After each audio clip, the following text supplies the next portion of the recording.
So hi guys and welcome back to Muskan study Mantra. और आज मैं आप लोगों के लिए लेके आई हूँ क्लास 9th का साइंस का सैम्पल पेपर जो सीबीएसई ने निकाल रखा है। इस सैम्पल पेपर के जो आंसर्स हैं उसका जो लिंक है पीडीएफ का वो मैं आपको डिस्क्रिप्शन बॉक्स में दे दूंगी, तो आप वहाँ से देख सकते हैं। तो अभी हम यहाँ पे पेपर के पैटर्न को एक बार डिस्कस कर लेते हैं। तो 80 मार्क्स का आपका मैक्सिमम मार्क्स का पेपर होगा। टाइम आपके पास 3 घंटे का है। और यहाँ पे कुछ जनरल इंस्ट्रक्शन है वो मुझे तुम्हें बताने की ज़रूरत है नहीं, बिकॉज एवरीवन नोज इट।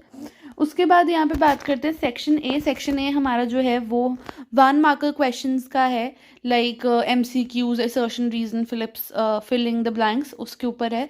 तो पहले तुम्हारे फर्स्ट 2 क्वेश्चंस असर्शन रीजनिंग के लिए हैं। और असर्शन रीजनिंग के लिए जो ये क्वेश्चंस है उसमें डायरेक्शंस तुम्हें पहले ही दे रखी हैं कि ए ऑप्शन अगर आप इसका आंसर दोगे असर्शन रीजन का तो उसका मतलब है कि both A and R, assertion and reason are correct and R is the correct explanation of A। फिर B ऑप्शन दे रखा है both A and R are true but R is not the correct explanation। C है C है A is true and R is false। और D है both A and R are false। ठीक है, तो ये तुम्हें डायरेक्शंस पहले ही दे रखी है। फिर फर्स्ट 2 क्वेश्चंस तुम्हारे असर्शन रीजन के हैं, उसमें तुम्हें A B C D जो भी तुम्हारा ऑप्शन है वो लिखना है। थर्ड क्वेश्चन आ जाता है तुम्हारे पास, ये भी एमसीक्यूज है, विच soil is derived from ballistic rock, वो तुम्हें बताना है। फोर्थ आ जाता है, ये सारे एमसीक्यूज हैं और तुम्हें इन टोटल यहाँ पे 10 एमसीक्यूज दिए हुए हैं और जिसमें से तुम्हारे पास 2 से 3 क्वेश्चंस में चॉइस है। ठीक है, क्वेश्चन पेपर का भी जो लिंक है वो भी मैं तुम्हें डिस्क्रिप्शन में एक बार दे दूंगी, पीडीएफ उसकी, तो तुम वहाँ से चेक कर सकते हो। ठीक है, उसके बाद तुम्हारे पास 1 मार्कर्स क्वेश्चन आ जाते हैं, लाइक क्वेश्चन 11 है डिफाइन 1 वॉट ऑफ पार। ठीक है, फिर 12th क्वेश्चन आ जाता है 1 carat of diamond is equal to, तो तुम्हें ये क्वेश्चंस करने हैं। फिर 13th क्वेश्चन तुम्हारा आ जाता है, question 13.1 to 13.4 are based on table A and table B. Study these tables related to boiling points of different substances and humidity and answer the following questions. तो तुम्हें बॉइलिंग पॉइंट्स दे रखे हैं अलग अलग सब्सटेंसेस के, ह्यूमिडिटी दे रखी है तुम्हें और सिचुएशंस दे रखी होंगी, तो उस अकॉर्डिंगली तुम्हें ये क्वेश्चंस को सॉल्व करना है। 4 क्वेश्चंस हैं, 1 मार्क्स ईच। तो ये basically case based question type है। 14th क्वेश्चन भी ऐसा ही है, पिक्चर दे रखी है, तुम्हें पैराग्राफ दे रखा है, उस अकॉर्डिंग तुम्हें सॉल्व करना है। सेक्शन बी जो है वो तुम्हारे 3 मार्कर्स ईच क्वेश्चन आ जाते हैं। तो यहाँ पे 15th क्वेश्चन से लेकर तुम्हारा क्वेश्चन नंबर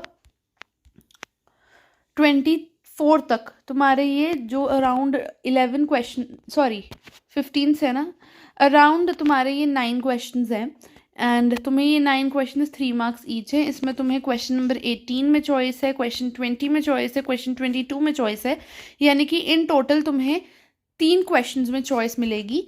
ये लेटेस्ट पैटर्न जो अभी तक चल रहा है क्लास 9th के लिए उस बेसिस पे मैं बता रही हूँ, जो अब भी फॉलो होगा।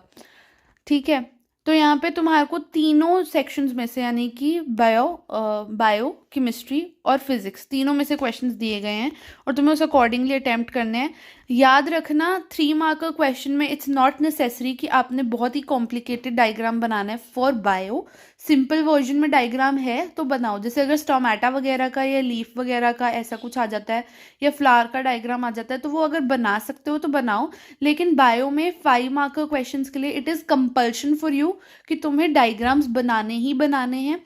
और जो तुम्हारे फिजिक्स के क्वेश्चंस है उसमें प्रॉपरली तुम्हें वेलोसिटी दे रखी है, डिस्टेंस दे रखा है, एक्सेलरेशन दे रखा है, जो कुछ भी दे रखा है पहले उसको अच्छे से मेंशन करना कि ए ये है, वी ये है, हमारा एस ये है, टाइम ये है, सब कुछ मेंशन करना उस अकॉर्डिंगली। फिर फॉर्मूला पहले लिखना पूरा, उसके बाद सॉल्व करना, क्योंकि इन सारी चीज़ों के भी मार्क्स होते हैं। और केमिस्ट्री के क्वेश्चंस के लिए सबसे ज़्यादा इंपॉर्टेंट ये है कि जहाँ पर इक्वेशन बन रही है उस इक्वेशन को वहाँ ज़रूर लिखो, बिकॉज केमिस्ट्री और फिजिक्स में थ्योरी से ज़्यादा इन चीज़ों के मार्क्स होते हैं। केमिस्ट्री में आपके मार्क्स थ्योरी से ज़्यादा इक्वेशंस के हैं और फिजिक्स में थ्योरी से ज़्यादा मार्क्स आपके फॉर्मूलाज के हैं। ठीक है, बायो में डायग्राम जहाँ बनता है फॉर 5 मार्कर्स तो प्लीज़ ज़रूर बनाओ। ठीक है, उसके बाद सेक्शन सी आ जाता है, ये 5 मार्कर्स के क्वेश्चंस हैं। यहाँ पे क्वेश्चन 25, 26, 27, 28, 29 और 30, ये 5 क्वेश्चंस आएंगे तुम्हें जो 5 मार्कर्स ईच हैं। इसमें भी तुम्हारे को बायो, फिजिक्स और केमिस्ट्री सबके क्वेश्चंस हैं और तुम्हें उस अकॉर्डिंगली सॉल्व करना है। देखो जैसे क्वेश्चन नंबर 25 है, उसका जो फर्स्ट वाला है उसमें 2 क्वेश्चंस हैं, ए और बी। 2.5 ईच होता है मोस्ट प्रोबेबली। कभी कभी होता है वो 3 और 2 में डिवाइड होता है, और जहाँ पे वो 3 और 2 में डिवाइड होता है वहाँ लिखा जाता है कि ये वाला क्वेश्चन 3 मार्क्स का और ये 2 मार्क्स का है। अगर नहीं लिखा है तो दोनों पार्ट्स 2.5 ईच हैं, ठीक है। अब जैसे यहाँ पे आ जाता है what are lysosomes and centrosomes, write their functions. तो यहाँ पे इसके अंदर 2 क्वेश्चंस हैं, राइट। क्वेश्चन नंबर 27 का सेकंड पार्ट जो है उसमें 2 क्वेश्चंस है अपने आप में।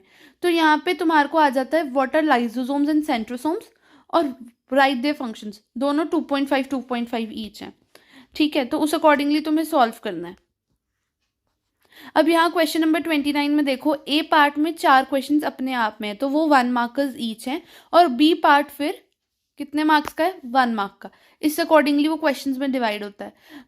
और जो भी क्वेश्चंस तुम लोग करो चॉइस में है, अपने स्ट्रॉन्ग वाले को करना। मतलब जो भी आपको, अगर बायो के 2 क्वेश्चंस तुम्हें दे रखे हैं, लाइक यहाँ पे क्वेश्चन नंबर 27 है, explain in detail what do you know about the structure of nucleus, और दूसरा लाइसोसोम्स और सेंट्रोसोम्स पे है। तो जौन सा तुम्हें 100% श्योर होना कि इसमें नंबर नहीं कट सकती, ये परफेक्टली आता है, वो करना, ठीक है। ऐसे नहीं कि नहीं ये भी हो जाएगा, ये वाला कर लेते हैं, नहीं ऐसा मत करना। जो तुम्हारा स्ट्रॉन्ग हैंड है जिसमें, उसको अच्छे से करना। और यहाँ पे जैसे न्यूक्लियस वाला है तो इसमें डायग्राम ज़रूर बना के आना, ओके। तो ये सारी चीज़ें बहुत इंपॉर्टेंट हैं, ध्यान से इन्हें नोट कर लेना। पेपर और उसके जो आंसर की है उसका लिंक मैं तुम्हें डिस्क्रिप्शन में दे दूंगी। सो अभी के लिए इतना ही गाइज। आई होप तुम लोगों को समझ आया होगा, अच्छा लगा होगा, सैम्पल पेपर तुम्हारे काम आ रहा होगा। अगर कोई भी डाउट हो तो मुझे कमेंट करके ज़रूर पूछना। Till then bye bye, do like share and subscribe, bye.